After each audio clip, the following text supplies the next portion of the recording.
Shalom. I've noticed something on comments to my videos, as well as comments elsewhere to videos on YouTube. Some pagans seem to think that you can't convert to Judaism, or that you can only convert to Reform Judaism. That's laughable. It's so wrong. Just type in to Google "convert to Judaism" and you get a ton of links. BeJewish.org, convert.org. Sammy Davis Jr., the very famous convert to Judaism. You get a lot of links. It's everywhere.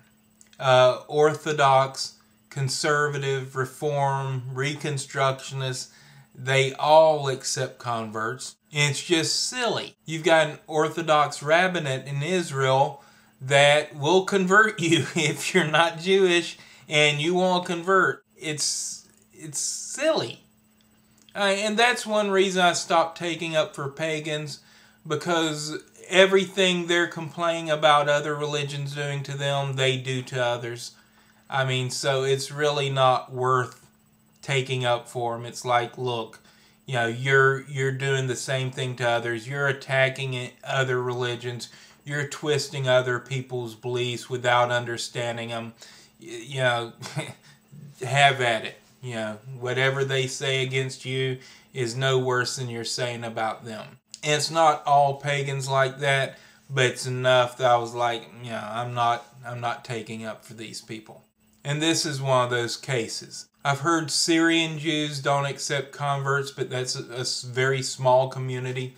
The Orthodox community does. The ultra-Orthodox community does. Everybody else does. Now in the Talmud, they sit there and they discuss this, and they laid out what you would have to do to convert. And they look back at Abraham converting his household to Judaism, and also the story of Ruth in the Bible. And if you don't know about Ruth in the Bible, it's the story of somebody converting to Judaism. It's right behind the Song of Songs in the Tanakh. And here it is. Oh, let me move my hand so you can see. Here it is. I'm going to read straight from it. They broke into weeping again, and Orpah kissed her mother-in-law farewell, but Ruth clung to her. So she said, "See, your sister-in-law has returned to her people and her gods. Go follow your sister-in-law." But Ruth replied, "Do not urge me to leave you, to turn back and not follow you. For wherever you go, I will go. Wherever you lodge, I will lodge. Your people shall be my people, and your God my God. Where you die, I will die, and there I will be buried. This and more may the Lord do to me, if anything but death parts me from you." When Naomi saw how determined she was to go with her, she ceased to argue with her, and the two went on until they reached Bethlehem. Now this is important because Ruth marries a man named Boaz, and their great-grandchild is King David. So if you cannot convert to Judaism, then King David would not be Jewish, because it's a maternal thing. Your Jewishness is passed on through your mother. Now the house you belong to, like if you're of the house of David, that's passed through your father. So in order to be Jewish and have a house that you belong to, such as the house of David, then you have to have two Jewish parents. You can still be Jewish with only a mother being Jewish, but you would not have a house, a tribe. So in the Talmud, these guys got together and they said, okay, we're looking back at these stories. What are the requirements to convert? And they decide, okay, first the person has to go before a rabbinical court, a Beit Din. Beit Din simply means house of judgment. So the Beit Din has to decide whether this person can convert, you know, if they're serious, if they know what they're getting themselves into, that type of thing. So after the Beit Din decides whether you can convert or not, then there are two more steps. One of them being circumcision. If you're already circumcised, it's a hadafat dam brit, which is a draw blood from the circumcision site. Third step is the mikvah, which is a pool. You completely immerse yourself in the pool. I did it 3 times.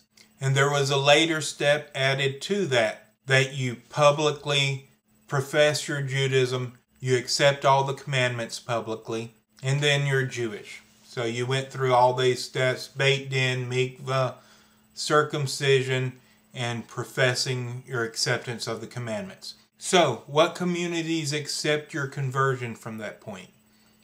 If you convert Reform, then the Reform movement accepts your conversion.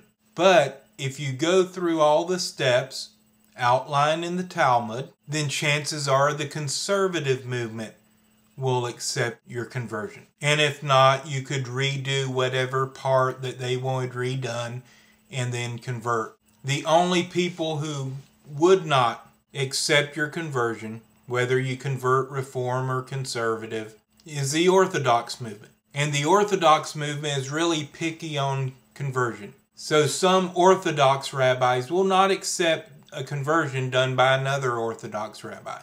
They're really picky with that. So just because you convert Orthodox doesn't mean you're going to be accepted in the whole Orthodox community. You will be accepted by conservative and Reform. Now let's get some numbers here. Conservative, 30-something% of the U.S. Jewish population that belongs to synagogues belongs to the conservative movement. 40-something% belongs to the Reform movement. So you've got over 70% of the movement right there. Orthodox, 10 to 15%. So what does that say to me? If you don't plan on sticking with the Orthodox, then there's really no reason to convert Orthodox. You know, the largest synagogue in our state is Reform. So it really makes no sense. But I thought I'd throw that out there because I know people aren't even Googling this, and they're probably not going to watch this video anyway. So, you know, there's that. But shalom. Hope you have a good night.